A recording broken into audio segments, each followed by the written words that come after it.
College লাইফে কিছু সম্পর্ক এমন হয় যা বন্ধুত্ব আর ভালোবাসার মাঝখানে একটা সরু দাগ টেনে দেয়।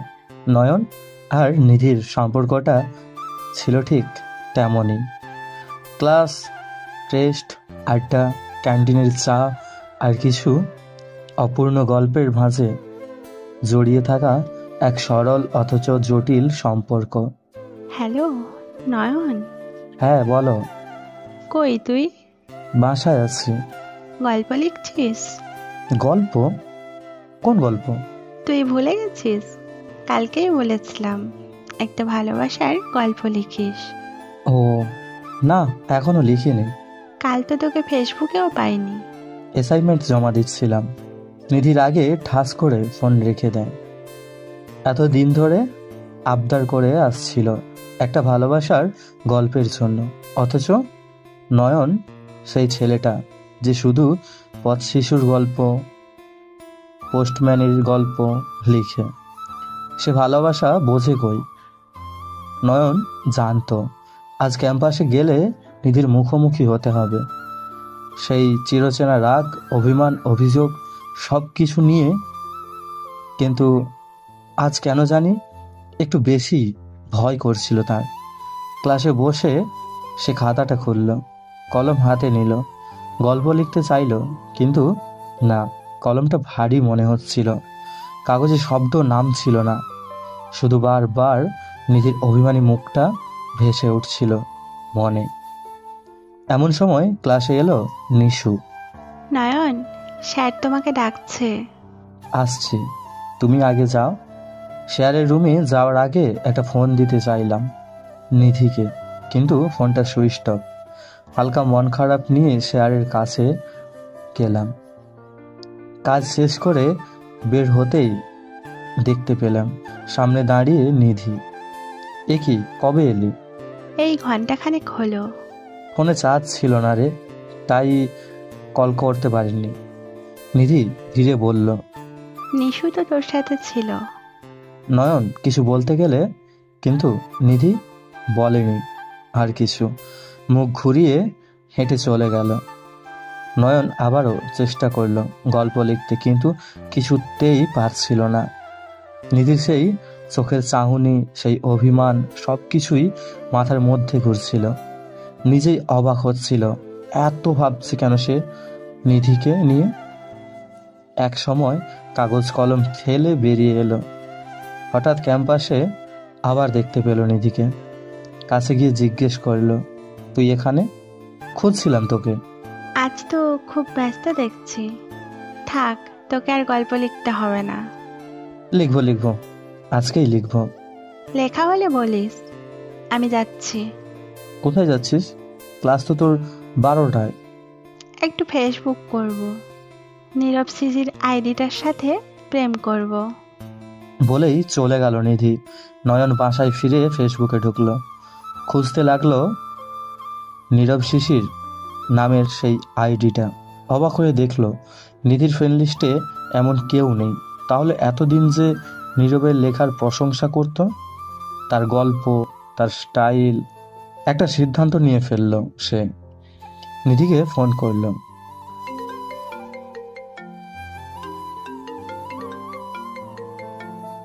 এইমাত্র ফোন অন করলি? না মানে, গল্প লিখছিলাম। ও, নীরবের মতো হলো? তোর নীরবের মতো মেধা কই আমার? গল্প লিখতে মেধা না, মন দরকার। তাহলে ঠিক আছে, গল্প লিখেছি। সত্যি? হ্যাঁ, আর সাথে একটা চিঠিও আছে, কাল পড়ে শোনাবো।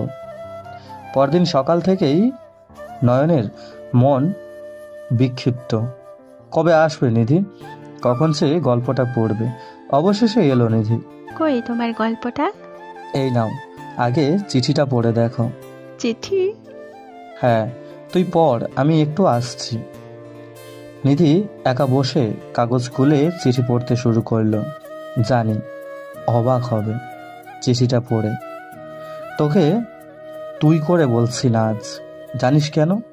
কারণ তোকে নিয়ে আজকের অনুভূতিটা যেন একটু আলাদা। স্কুল পিকনিকে তুই আমাকে ফেলে চলে গিয়েছিলি। সেদিন ফুটবল খেলিনি আমি, মনে হচ্ছিল গোল খেলেও কেউ বলবে না, এই খালি খালি গোল খাই। কলেজে যখন সৌমিক তোকে বলল পরীর মতন লাগছে, খুন করে ফেলতে ইচ্ছে করছিল ওকে, কিন্তু বুঝেছিলাম ভালোবাসা মানে শুধু প্রিয়তা নয়, একটু ঈর্ষাও, একটু অভিমান।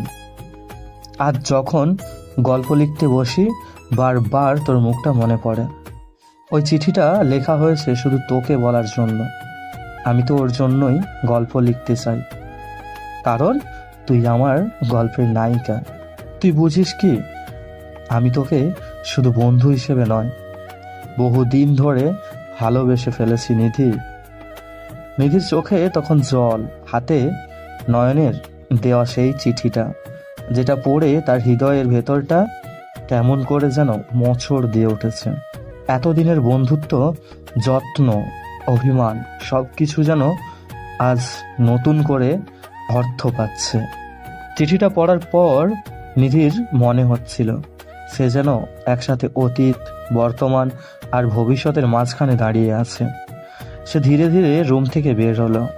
ক্যাম্পাসের করিডোর ধরে হাঁটতে হাঁটতে নিধির চোখ শুধু খুঁজছে নয়নকে। মনে মনে সে ভাবছে, এতদিন বুঝিনি ও এতটা গভীরভাবে ভালোবাসে আমাকে। আমি তাহলে কেন ওকে বোঝার চেষ্টা করিনি? কেন শুধু নিজের ইগো নিয়ে পড়েছিলাম? হঠাৎ করেই ডিপার্টমেন্টের সামনের বেঞ্চে নয়নকে দেখা গেল। মাথা নিচু করে বসে আছে। নিধিকে দেখেও উঠল না। ও জানেই না চিঠিটা নিধিকে কতটা নাড়া দিয়েছে। নিধি ধীরে ধীরে গিয়ে দাঁড়ালো ওর সামনে। চুপচাপ কিছুক্ষণ দাঁড়িয়ে থেকে বলল, তুই যদি গল্পটা শুরু করিস তাহলে আমিও একটা চিঠি লিখবো। নয়ন ধাক্কা খেলো যেন। মাথা তুলে তাকিয়ে বলল, তুই পড়ে ফেলেছিস চিঠিটা? হ্যাঁ, আর আমি জানি না আমি কাঁদবো নাকি তোকে জড়িয়ে ধরবো। নয়ন একটু হেসে বলল, তুই তো বরাবরই এমন। এক মুহূর্তে রেগে যাবি, আরেক মুহূর্তে ভালোবাসবি। তুই ভালোবাসতে শিখলি কবে থেকে রে?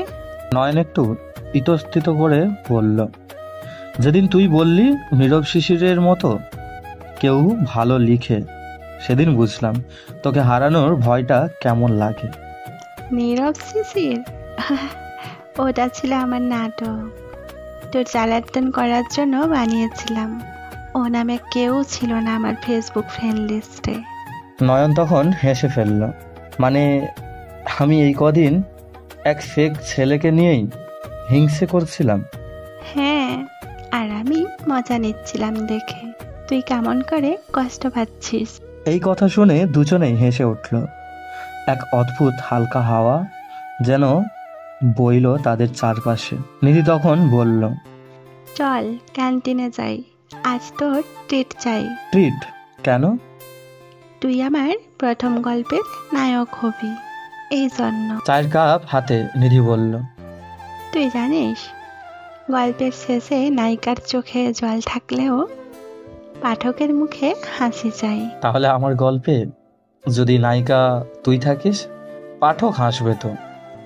তুই যদি লিখিস তাহলে হাসবে, কাঁদবেও, ভালোবাসবে। তাহলে শুরু করি আমার গল্পের নতুন অধ্যায়। তোর গল্প নয়, আমাদের গল্প। প্রিয় নয়ন, তোর চিঠিটা আমার হৃদয়ের সব গোপন দরজা খুলে দিয়েছে।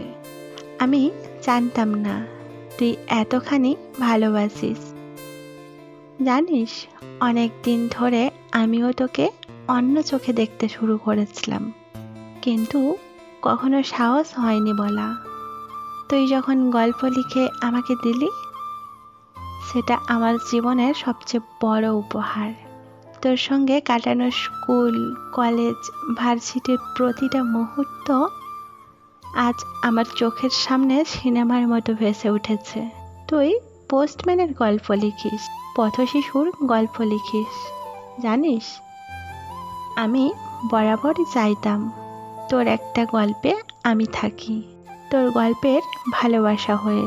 আর আজ আমি সেই গল্পের পাতায় এসেছি। আজ থেকে চল, আমি শেখাই তোকে সেই অঙ্ক কষতে। ভালোবাসি তোকে। নয়ন চিঠিটা পড়ার পর চোখ বন্ধ করে হাসল।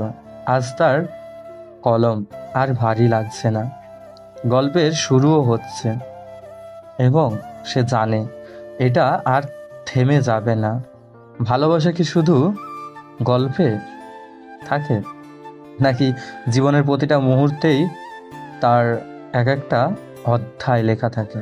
সো বন্ধুরা, আমাদের গল্পটা যদি ভালো লাগে আমাদের চ্যানেলটি সাবস্ক্রাইব করুন, পাশে থাকা বেল আইকনের অল ঘন্টিটা বাজিয়ে দিন।